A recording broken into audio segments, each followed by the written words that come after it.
பாரசீகத்தின் தலை சிறந்த ஒரு வீரன் இன்று ஞாயிற்றுக்கிழமை வீழ்த்தப்பட்டிருக்கிறார். 86 வயதிலும் ஏகாதிபத்திய கொடுங்கோணலை எதிர்த்து நின்ற பெரும் வீரன் ஷஹீதாக்கப்பட்டுள்ளான். இவ்வாறு உமர் முக்தார் அவர்கள் பாலைவன சிங்கம் என வர்ணிக்கப்படுகிறார்கள். அதேபோல அரபு தேசத்தின் சிங்கமாக நிகரில்லாத ஒரு வீரனாக ஆண்மைமிக்க ஒரு தலைவனாக திகழ்ந்த 86 வயது இளைஞன் ஒரு வீரன் வீழ்த்தப்பட்டிருக்கிறார். உண்மையில் மதங்கள் பிரிவினைகள் என்பதை தாண்டி ஒரு அநியாயம் பண்ணக்கூடிய அட்டூழியம் புரியக்கூடிய ஒரு ஏகாதிபத்தியத்தை எதிர்க்கும் வல்லமை கொண்ட ஒரு வீரனாகவே நாங்கள் அலி அல் குமைனி அவர்களை பார்க்கின்றோம். உண்மைதான், ஒரு தானும் தன் பாடும் என்றிருந்த ஈரானிய தேசத்தை தான் உலகின் வல்லரசு, தன்னை எதிர்க்க யாரும் இருக்கக்கூடாது, அவ்வாறு இருந்தால் அவர்களுக்கு முடிவு மரணம்தான் என்ற சிந்தனை என்ற ஷைத்தானிய உணர்வினால் தூண்டப்பட்ட 2 நாசகார சக்திகள் அநியாயமாக இந்த உயிரை பறித்திருக்கின்றன. ஆனால் ஒரு விடயம் மட்டும் இங்கு தெளிவாக விளங்குகின்றது. இந்த யுத்தம் என்பது ஒரு தேசத்துக்கு எதிரான ஒரு யுத்தமாக மட்டும் நாம் இதனை கணிக்க முடியாது. மாறாக எங்களையும் எங்களுடைய கொள்கைகளையும் யாரு நிராகரிக்கிறார்களோ அவர்களின் முடிவு இவ்வாறுதான் அமையும் என்ற ஒரு பாரிய சிந்தனையை, ஒரு பாரிய ஒரு கொள்கையை, ஒரு பாரிய ஒரு அரசியலை இதனூடாக அமெரிக்காவும் அதனோடு கூட்டிச் சேர்ந்த இஸ்ரேலும் ஏனைய உலக நாடுகளுக்கு சொல்லிவிட்டு செல்கின்றன. ஈரானிய தேசம் இதை போன்று பல்வேறு யுத்தங்களை, பல்வேறு இக்கட்டான சூழ்நிலைகளை தன்னுடைய வரலாறு நெடுகிலும் சந்தித்திருக்கின்றது. ஆனால் ஒருபோதுமே ஈரான் மண்டியிட்டது கிடையாது. பாரசீக தேசத்தின் வரலாறை படித்தவர்களுக்கு தெரியும், பாரசீகம் வரலாறு நெடுகிலும் அது வீரனாகத்தான் தெரிந்திருக்கிறது. அது யாருக்கும் இதுவரையிலும் அடிபணிந்து போனது கிடையாது. அமெரிக்காவும் அதனுடைய நேச நாடுகளும் ஈரானை சரணடையுமாறு நீண்ட காலமாகவே கோரிக்கை விட்டு வந்தன. ஆனால் ஈரான், குறிப்பாக அதனுடைய சுப்ரீம் லீடர் அலி கொமைனி அவர்கள் சொன்ன ஒரே ஒரு விடயம்தான், நாங்கள் ஏன் சரணடைய வேண்டும், எங்களுடைய இறமையை பாதுகாப்பதற்காக வேண்டி நாங்கள் யாருடைய கால்களையும் நக்கி வாழ வேண்டிய அவசியமில்லை என்ற எங்களுடைய கோட்பாட்டில் நாங்கள் உறுதியாக இருக்கிறோம் என்று சொன்னதன் விளைவு இன்று அவர் ஷஹீதாக்கப்பட்டிருக்கின்றார்.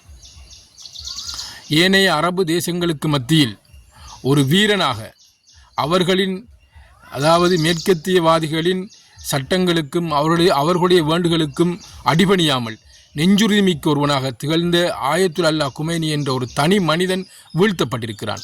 ஆனால் அவருடைய சிந்தனைகளும் அவருடைய அந்த கோட்பாடுகளும் அவருடைய கொள்கைகளும் இன்று ஈரானில் மற்றுமொரு வீரமிக்க தலைவனினூடாக வேரூன்றி நிற்கின்றது.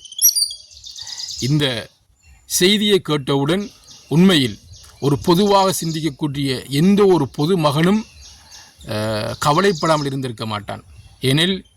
ஏனெனில் ஈரானின் சுப்ரீம் லீடர் அவர்கள் இன்று உலகில் அமெரிக்காவையும் அதனுடைய நேச சக்திகளையும் எதிர்க்கக்கூடிய ஒரு வீரனாக இருந்தார். 86 வயதில் ஒரு இளைஞனால் எவ்வாறு திடகாத்திரமாக வலுவாக இத்தகைய நாசகார சக்திகளின் கொள்கையை எதிர்க்க முடியுமோ அதேபோல ஒரு திடகாத்திரமான முறையில் இந்த நாசகார சக்திகளின் கொள்கைகளையும் கோட்பாடுகளையும் அவர்களுடைய பிரயோசனமற்ற திட்டங்களையும் எதிர்க்கும் வல்லமை கொண்ட ஒரு தலைமையாக பாரசீக வளைகுடாவில் அலி கொமைனி அவர்கள் திகழ்ந்தார்கள். ஆனால் அநியாயமாக அவர் வீழ்த்தப்பட்டிருக்கிறார். இதற்கான விலை மிகவும் கடுமையாக இருக்கும் என்று ஈரானிய புரட்சிகர இராணுவ படை கூறியிருக்கின்றது, அதனுடைய தலைவரும் கூறியிருக்கின்றார். பொறுத்திருந்து பார்ப்போம். நிச்சயமாக இந்த நாசகார சக்திகளினால் இந்த யுத்தத்தில் அமெரிக்காவும் அதனுடைய கூட்டாளி இஸ்ரேலும் வெற்றியடைந்தாலும் அதை எதிர்த்து நின்ற ஒரு வீர மக்களாக, ஒரு வீர தேசமாக வரலாற்றில் ஈரான் மீண்டும் ஒரு முறை பதியப்படும் என்பதில் மாற்று கருத்து கிடையாது. வரலாற்றை நாங்கள் புரட்டி பார்ப்பமாக இருந்தால் ஈரான் வரலாறு நெடுகிலும் எந்த ஒரு வீண் சண்டைக்கும் போனது கிடையாது. எந்த ஒரு மூடத்தனமான அல்லது மனித நேயத்துக்கு முரணாக அது எந்த ஒரு செயலிலும் ஈடுபட்டதும் கிடையாது. ஆனாலும் ஏனைய எதிரிகள் தங்களை கேள்வி கேட்கிறதுக்கு இந்த உலகத்தில் யாரும் இருக்கக்கூடாது என்று நினைத்ததன் விளைவாக தன்னை கேள்வி கேட்டுக் கொண்டிருக்கின்ற, தன்னுடைய கொள்கைக்கு உடன்படாத ஈரானை முறியடிக்க வேண்டும் என்ற ஒரே ஒரு காரணத்துக்காக தங்களுடைய மேலாண்மையை இந்த உலகுக்கு வெளிக்காட்ட வேண்டும், ஏனைய நாடுகள் எங்களை பார்த்து அஞ்ச வேண்டும், எங்களை எதிர்க்கக்கூடிய சக்திகள் இந்த உலகத்தில் எதுவுமே இல்லை என்று ஏனையவர்கள் பயந்து கொள்ள வேண்டும் என்ற அடிப்படையில் அதனால்தான் இந்த ஈரானிய தேசத்தின் ஆன்மீக தலைவர் அவர்களை கொல்ல வேண்டிய ஒரு கட்டாயத்துக்குள் இந்த மேற்கத்தியம் சென்றிருக்கின்றது. இங்கு நாம் ஒரு விடயத்தை கவனிக்க வேண்டும்.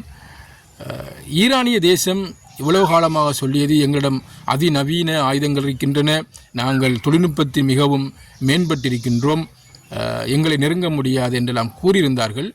ஆனால் இந்த கொலையை பார்க்கும்போது இவ்வளவு இலகுவாக ஒரு குறுகிய காலப்பகுதிக்குள், ஒரு நாளைக்குள் இந்த நாசகார சக்திகள் பெரும் தலைவர், அதாவது சுப்ரீம் லீடர் அவர்களை கொலை செய்திருப்பதானது பல்வேறு வாத பிரதிவாதங்களை எங்களுக்கு மத்தியில் ஏற்படுத்துகின்றது.